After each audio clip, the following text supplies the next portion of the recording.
really television, And so it is a battle, but then people like John, who sees it and he said, oh my God, this is incredible, and so you have a support system and encouragement. You just have to be very careful not to get into too much trouble, as long as you can make it on time.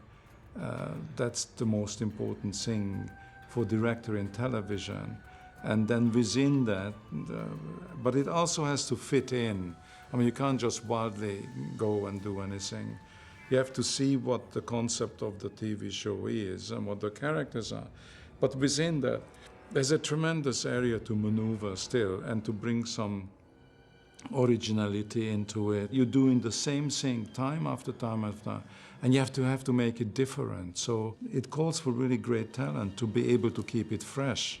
Well, what John brings to it is he loves to build worlds, and if what you bring is in alignment with or able to expand upon what he has come up with in terms of a world, then it doesn't matter who brought the idea. That's great. It's going to help us, tell the story more, and that's what he brings to it. What Peter brings to it is that European sensibility and sensitivity to not needing to tell the story necessarily in the way you would expect it to be told. All you have to do is watch The Ruling Class, and you know everything you need to know about Peter.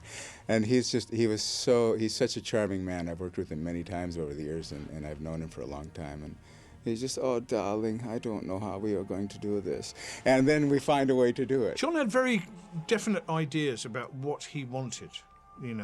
He wanted something that was out of the ordinary.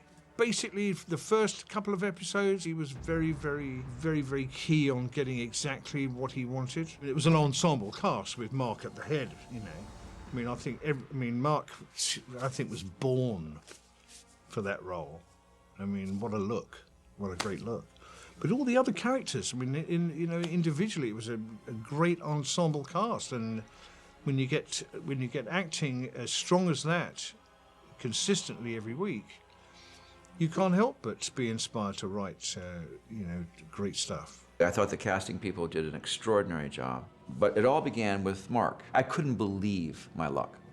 I really couldn't. I think John Matoyan felt the same, president of Fox at that time. Although we did see everyone we were, supposed to see, what he didn't know is that he had the job from the moment he opened his mouth. When I met Mark, I thought, oh my God, what a fantastic personality, face, look, and talent. We become friends very quickly and stayed friends, until he died, tragically. And he was just wonderful, absolutely wonderful. He would have become a major, major movie star, and we all knew it. I mean, just have to look at him, look at those close-ups on his face, It's just everything, Mark was very dynamic on camera. He just had a really nice subtlety, I think, and a feeling that you could see without him doing much.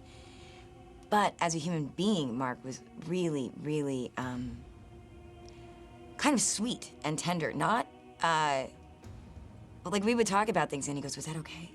Did you think that was good? And he's my elder. But he just was he had a youthfulness about him. He was very honest and tender about everything. He was certainly not one to hide or play the tough guy. Quite the opposite. It was clear that Mark was going to really be something special. And he had that great quality of a star that he was just a guy. He was a real human being who had lived a real human life. Whatever happens, I want you to know, I've always admired you. I consider you my closest friend.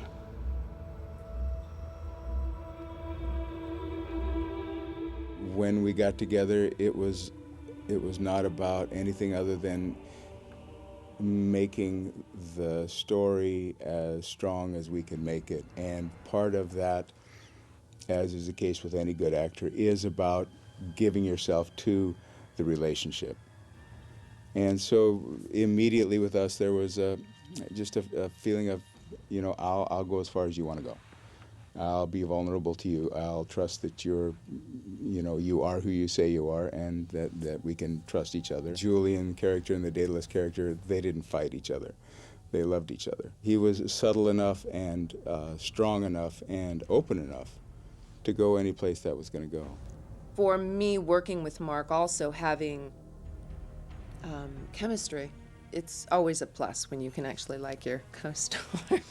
I met Mark, I think, was he at the audition? No, he was not at the auditions. That was kind of more of the other people.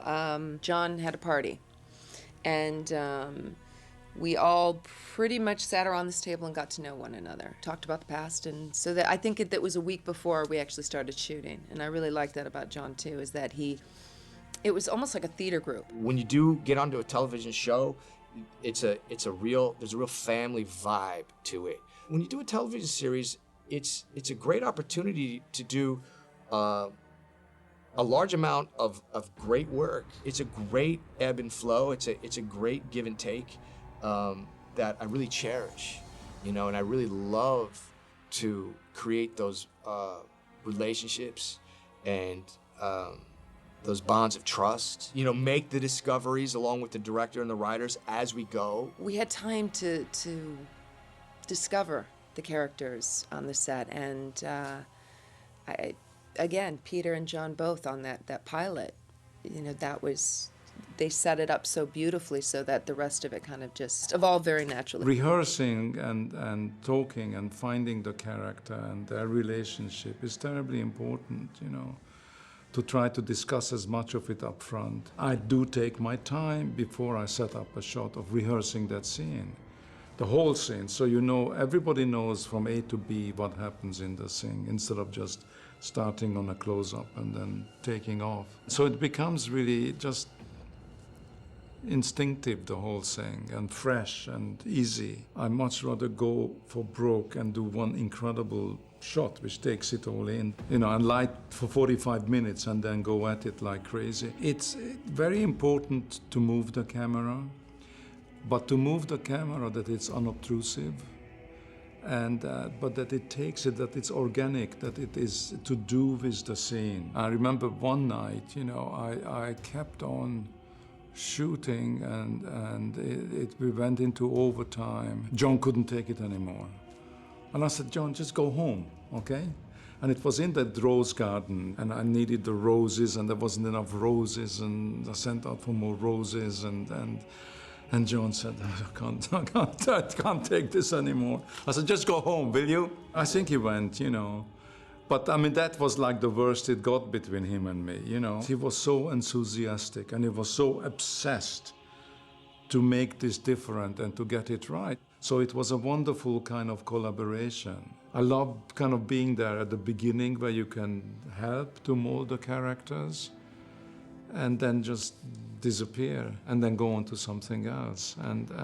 But it's a fascinating aspect of television. There was a feeling that it was very unique, and there was a feeling of being in good hands because of John. His vision was so strong, and he really, you know, the mark of a good producer is he has an answer for every question, and if he doesn't have the answer, you see that he's already looking for it as soon as the question is asked, and we had no idea how it was going to be received.